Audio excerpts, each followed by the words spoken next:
las nuevas generaciones, los jóvenes que inclusive no se involucraron en el estallido social del 2018, no tenían ya una referencia de una dictadura somocista. Suena vago. Y entonces ahora se ha acuñado el término de decir que la revolución o que el sandinismo se quedó chiquito, ¿verdad? Al revés, que la dictadura somocista se quedó chiquita frente a todos los elementos, todos los desbordes que ha hecho la mal llamada revolución sandinista en poder de Ortega. ¿Cómo dimensionás vos esa estructuras somocistas, verdad? Que a veces en términos de propaganda, cayendo en el maniqueísmo, ponen malo a uno y ahora bueno, cuando la vida no es así, es muy compleja. Es que mira, para mí es un tema muy sencillo. Y lo que voy a decir, yo sé que puede herir a mis ex compañeros, ¿verdad? En la policía, en el ejército, en el gobierno. Pero bueno, aquí hay que plantear las cosas como son.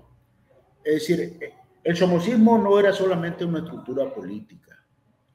El somocismo era una forma de vivir, era una forma de pensar, era una actitud cuyos valores fundamentales estaban vinculados a la ambición personal, al crimen, a la obsesión por el poder, a la tortura y la represión contra los opositores a ese régimen, a una implacable persecución contra la juventud, que era fuente fundamental, audaz e indubitable de rebeldía, al deseo insano de liquidar toda expresión de inteligencia y de pensamiento crítico.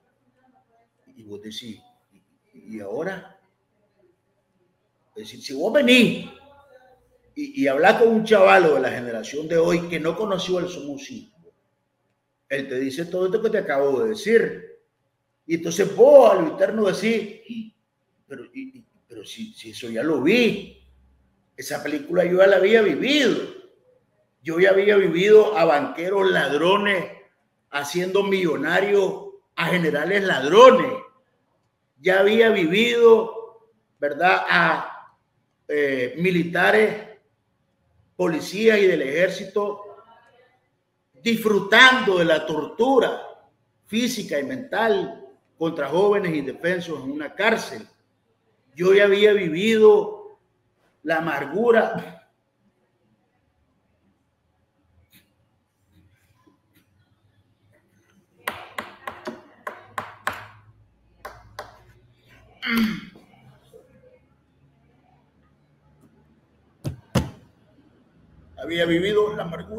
de muchachas violadas en la cárcel por hombres de uniforme en la cárcel. Y vos decís, ¿y esto qué es? Es decir, y no necesitas tener un máster en ciencia política. Vos decís, es somocismo plus. Es somocismo plus. Con una diferencia. Este viene musicalizado con las canciones de Pancasán y sin la elegancia barroca de Doña Job Portocarrero. De ahí para allá, buscarle diferencia. Buscarle diferencia. Por eso es que es difícil la situación de muchos compañeros que están en la encrucijada, porque están en la encrucijada. Y eso es lo que la oposición a veces no termina de ver. Hay cientos, miles de hombres y mujeres que están en la encrucijada de reconocer que todo aquello en lo que están involucrados es exactamente lo mismo y más de aquello contra lo cual lucharon cuando estaban jóvenes. Y están en una situación que yo no envidio. Para mí es muy sabroso venir al programa de Sergio Marín y hablar de aquellas cosas que yo ya las tengo absolutamente claras. Y además porque las circunstancias me empujaron a tener esa claridad. Cuando vos estás en el exilio, vieras cómo se te aclara el pensamiento. Cuando estás adentro, tenés enormes dudas y angustias que no sabes qué hacer con ellas. Es difícil. Entonces, claro, los chavalos dicen, ¿revolución de qué? ¿Sandinismo de qué? Cuando vos decías, hombre, o como cuando yo decía, cuando discutía a mi abuelo y mi papá, yo quiero mucho a mi abuelo, pero mi papá tiene razón, somos una barbaridad. Exactamente lo mismo. Por eso es que cuesta rescatar los valores del sandinismo originario. ¿Por qué razón? Porque los chavalos vienen y contrastan esos valores con los que están viendo todos los días, lo mismo que hicimos nosotros. Y me acuerdo a mi abuelo diciendo, pero mira, no entendés que Somoza nos dio el código del trabajo.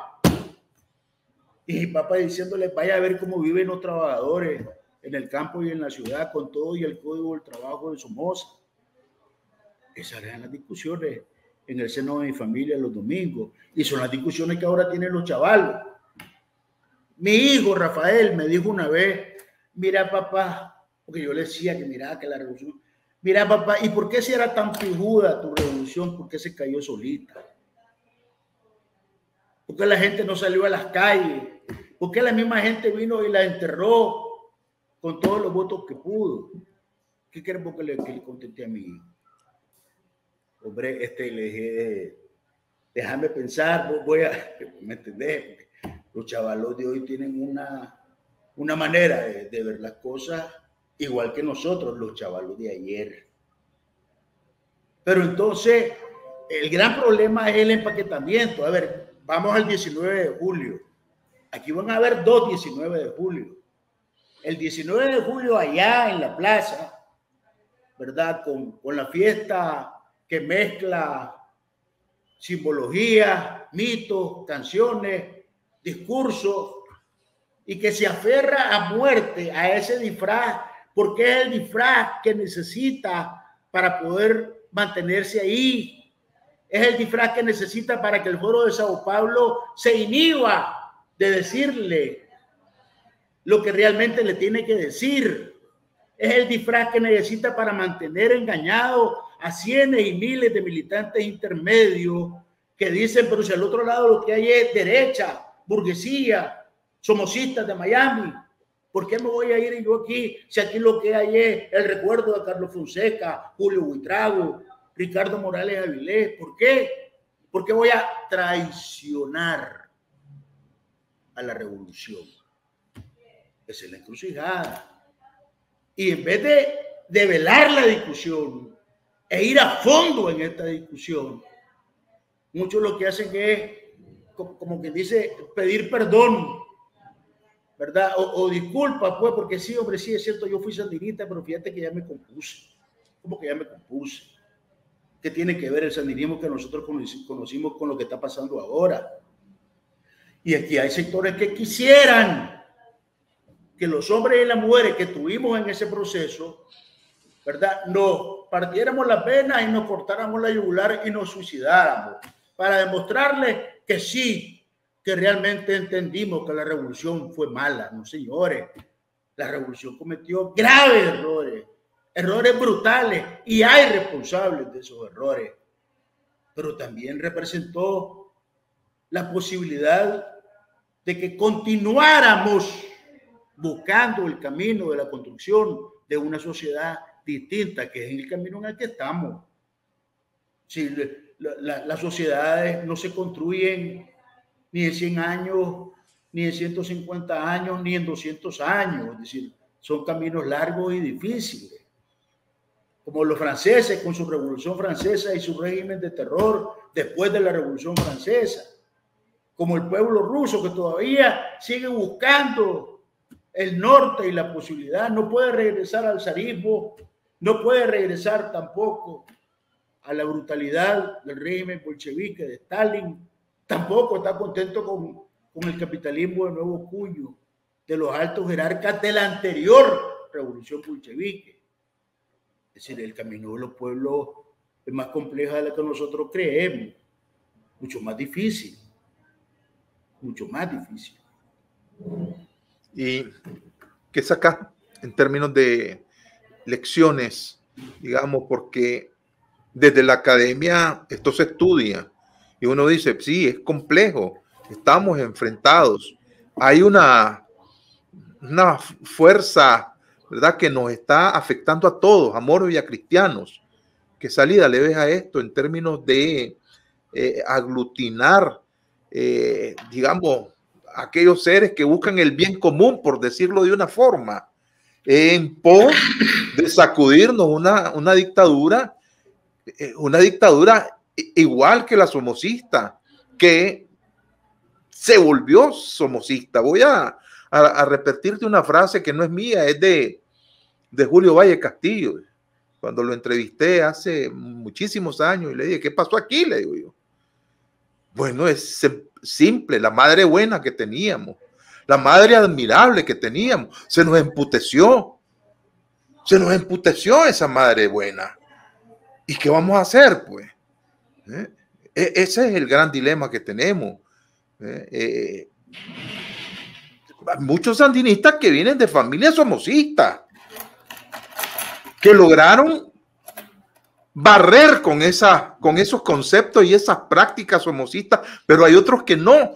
Hay otros que asumieron esas prácticas, donde en su discurso decían, estoy contra esto que significa el somocismo, ¿verdad? Soy sandinista, pero con prácticas somocistas, evidentemente. Eso lo estamos viviendo, lo estamos viendo allá en Nicaragua. Mira, en esto yo creo que hay que tener primero una perspectiva histórica de las cosas.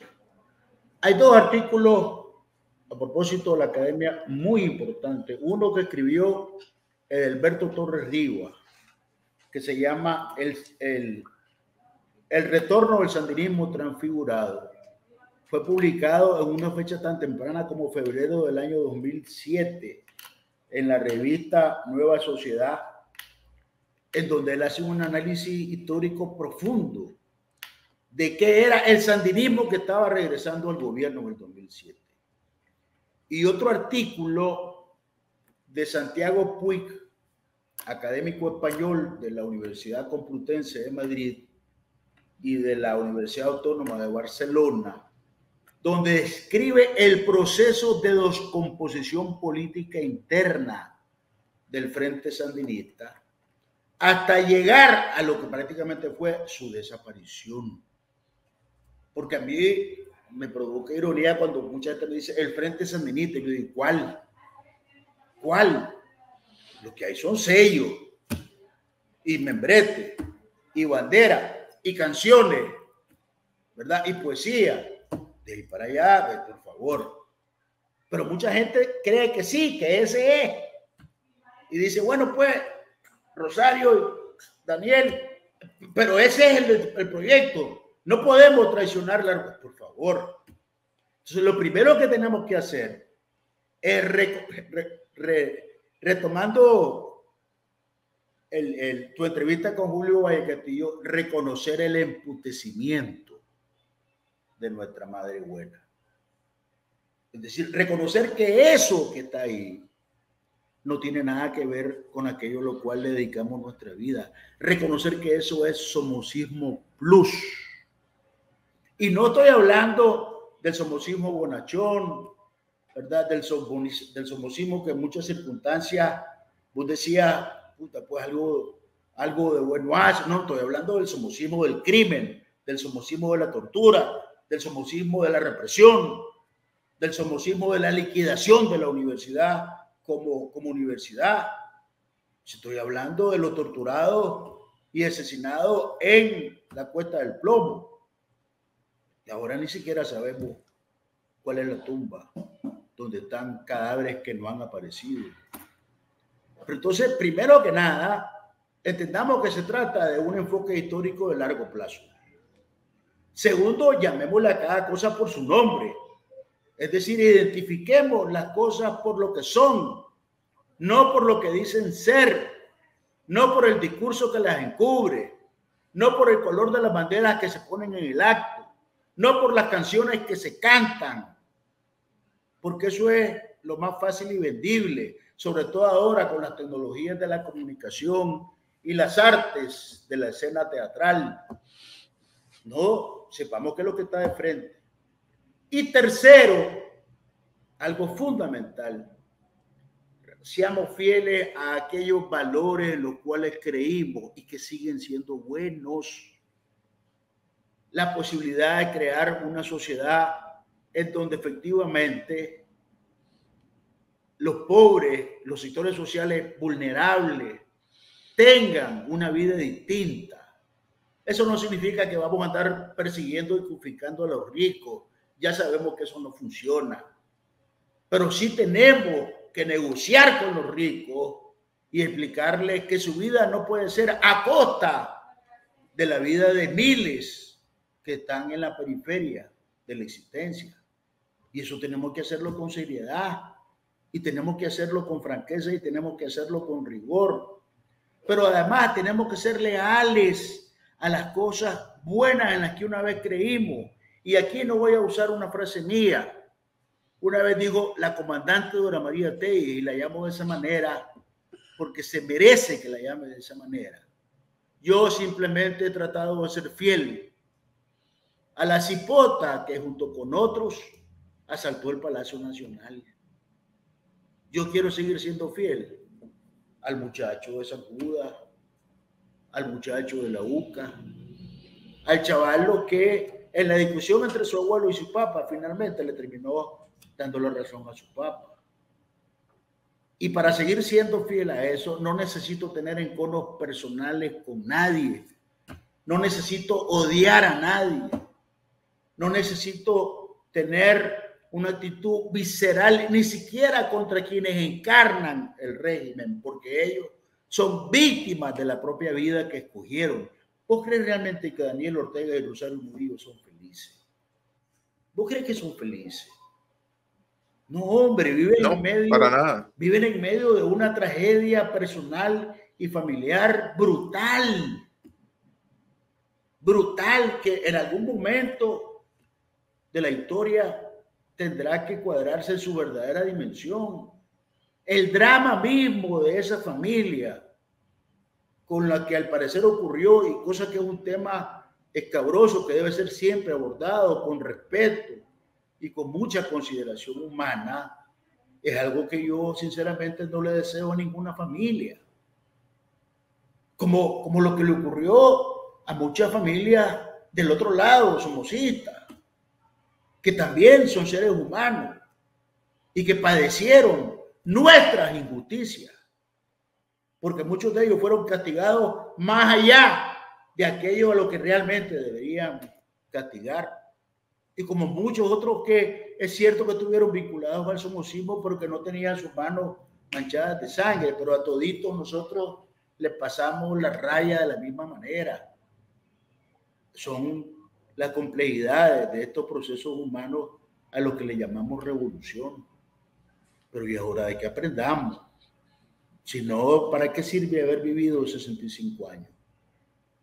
O 40, o 50. Es decir, mi generación tiene que aprender. Yo entiendo la rabia, la cólera brutal de los jóvenes contra aquellas cosas que representamos. Mis alumnos me dicen en mis clases como estudiantes exilados, como una vez me dijo uno de ellos, mire, profesor, yo recibo clases con usted porque lo respeto, pues, porque es mi profesor, pero no crea que se me olvida que usted fue sandinista. ¿Qué le vas a decir? Mira, hombre, es que aquí, que allá, papá, pero su reacción es natural. Pero al otro lado, tenés gente que quiere que te arrodilles. Una vez me dijo Luis Galeano, a quien le tengo mucho cariño personal, a mí me da la impresión de que, recuérdame, no era usted simpatizante del Frente Sandinista. Y yo le dije, no, Luis, yo no era simpatizante, yo era militante del Frente Sandinista. Un sandinismo que vos no conociste, Luis. Porque las cosas hay que ponerlas en su lugar, con todo el cariño y el respeto que, por supuesto, le tengo a Luis como periodista. Entonces me parece que la cosa no es tan pues de enorme análisis Claro, yo estoy claro, estoy consciente de que el tema es mucho más complejo. Hay muchas variables a considerar. Sí, pero partamos del sentido común. Partamos de llamarle las cosas como son. Partamos de entender que todos aquí han cometido enormes errores. Y asumamos la cuota de responsabilidad personal que a cada uno de nosotros nos toca. Yo era en el Ministerio del Trabajo de los que decía y pensaba que los trabajadores siempre tenían la razón y que los empleadores eran malos y explotadores desde que nacían. Y era inspector del Ministerio del Trabajo, imagínate. Ahora, por supuesto que pienso totalmente distinto. Yo he conocido empleadores decentes, empresarios preocupados por la vida y la suerte de sus trabajadores, así como he conocido empresarios cavernícolas, por supuesto, ni lo dudé. Pero cuando vos a la gente le pones una etiqueta, ¿verdad? Y con esa etiqueta, eso determina cómo vas a portarte con ellos, entonces estamos hablando de otra cosa. ¿Vos hablas con tus antiguos compañeros de militancia? Sí. Que están en Nicaragua. Sí. ¿Qué te dicen? ¿Qué te dicen? Bueno, siempre discutimos cosas, ¿verdad? Y algunos están en el gobierno, otros no.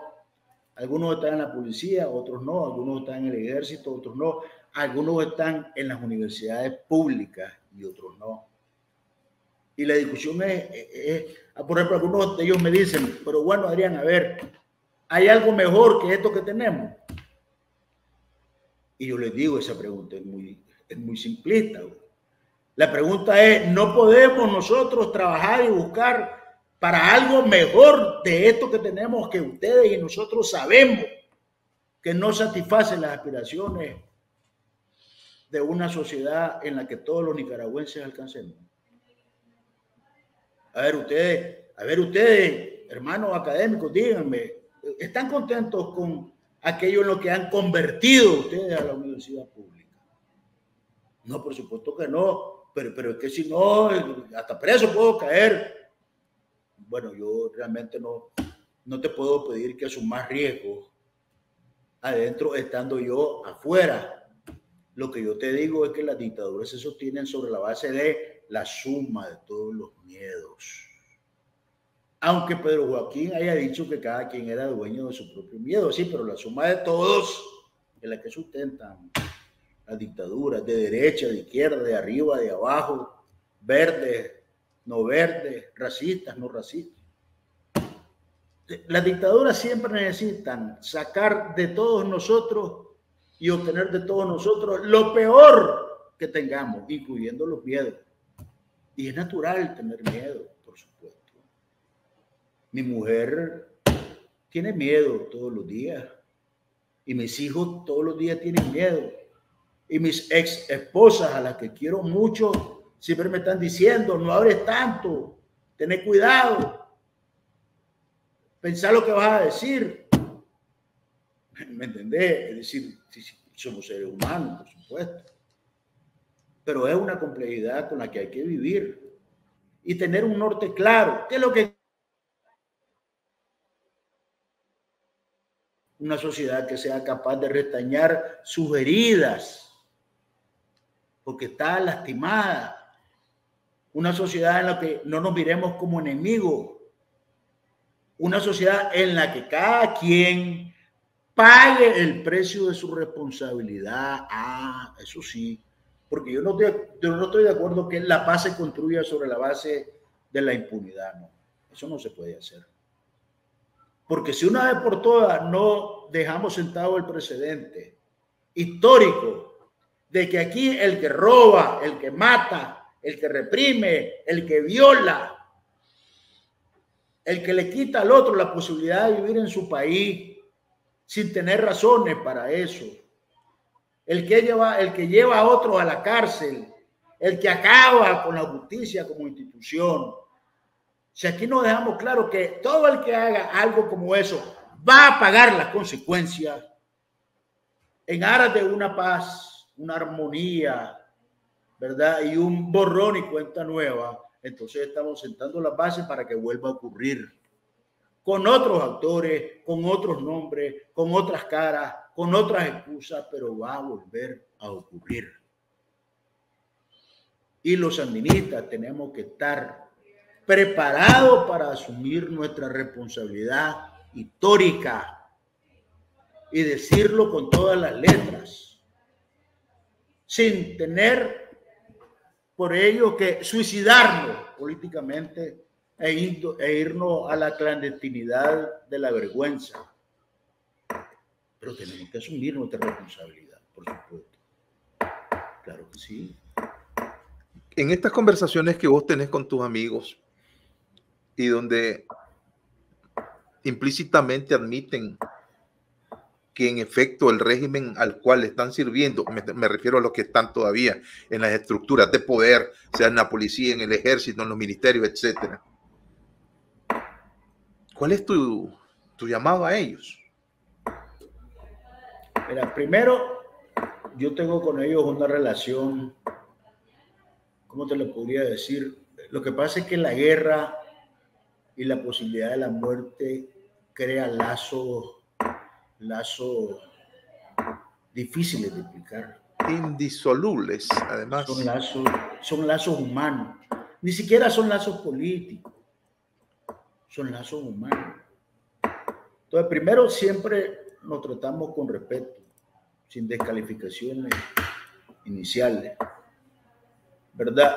Y segundo, tratamos de dimensionar estos temas, por supuesto, entre la gente con la que todavía conservo relaciones, no hay criminales, ¿verdad? No hay torturadores, con los que no tengo nada de qué hablar.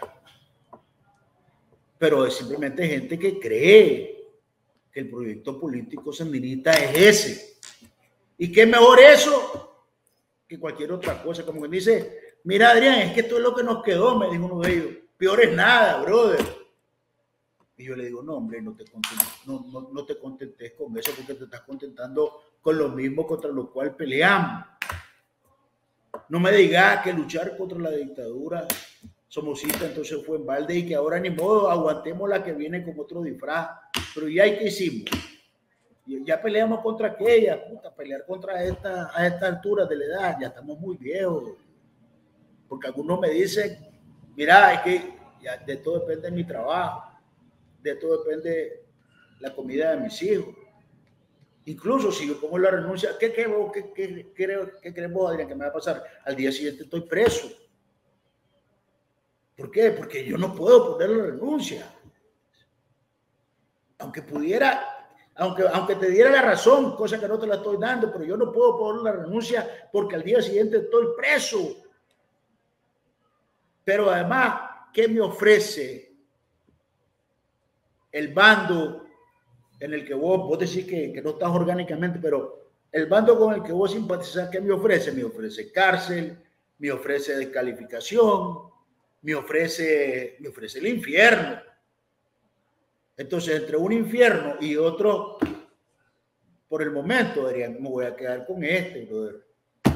Mientras veo qué hago, mientras veo cómo saco a mis hijos de aquí, uno por uno, con calma, sin levantar mucho ruido, mientras voy poquito a poco vendiendo mis cositas ahí, sin que nadie se dé cuenta, mientras voy preparando un escenario para ver qué.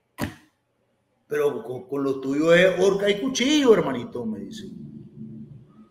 Horca y cuchillo. Entonces, son las complejidades. Una vez me dijo uno de ellos, vos me garantizás que voy a ser juzgado imparcialmente. Vos me lo garantizás, Adrián, después de que todo esto cambie. Hombre, fíjate que no le pude decir exactamente que sí. Porque a veces oigo tanto odio y tanta visceralidad en algunos que no se quería ese que tiene ese odio y esa visceralidad si lo nombran juez o si lo nombran magistrado. Si los nicaragüenses somos complicados. Una vez me decía aquí un profesor tico, ¿verdad? Porque aquí uno hace amistades académicas. Me decía, el problema es que a ustedes la vida se les va por las venas de la política, me decía, y lo llevan eso hasta la pasión y hasta la muerte. Nosotros, me dice, nos peleamos y todo, pero hay un momento que decimos, ¿sabes qué? Hasta aquí llegamos. Nos tenemos que poner de acuerdo. Si esa es otra cultura. Esa es otra cultura. No digo si es mejor, si es peor, digo que es una cultura diferente. Digo que es una cultura diferente. Nosotros no hemos aprendido a reconocer los límites que debe haber en todo. Aún con tu adversario, con tu enemigo, tiene que haber límite. ¿Por qué? Porque ese adversario, ese enemigo tiene hijos inocentes que no tienen ni idea de en qué está metido su papá. Yo recuerdo, a mí me tocó una vez una cosa dramática, terrible, ¿verdad? En aquellas épocas en que todo era violencia, se entró a una casa, ¿verdad? Donde estaba un hombre, un esbirro brutal, pero él estaba en la mesa con sus 2 niños y su esposa. Y cuando vio a los que entraron, él vio en los ojos de los que entraron exactamente a qué llegaban. Y lo primero que dijo fue, no me maten delante de mis hijos.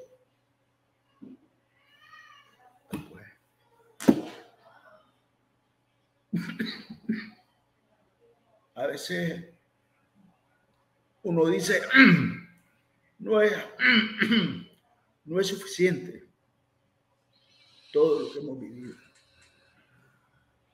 No es suficiente como para que detengamos el tren y reflexionemos en si no hay una manera distinta de vivir y de hacer las cosas que no sean matándonos entre nosotros. No es suficiente lo que hemos aprendido. Te voy a decir, Sergio, mi hija ahorita pequeña tiene 5 años, lo acaba de cumplir. Y su padre para ella es su tierra, su cielo, su mundo. Ahorita no, pero tal vez cuando crezca, de nuevo yo vuelva a pensar que hay cosas por las cuales puedo con tranquilidad ofrecer mi vida. No estoy seguro de eso. De lo que sí estoy seguro es que independientemente de la edad que tenga mi hija, ahorita o mañana o cuando llegue a adulta, ya no hay ninguna razón por la cual yo le podría quitar la vida a otro. Ya no se puede. Ya no. Y si es malvado, perverso, oscuro, su propia oscuridad y su propia maldad es su castigo. Porque nadie alcanza la felicidad con tanta oscuridad en el alma. Hay que pensar en eso. Definitivamente. Creo que una propuesta de reflexión que nos está haciendo a todos. Y eso no significa tolerar excesos de una futura justicia que en efecto tiene que ser justicia y no venganza.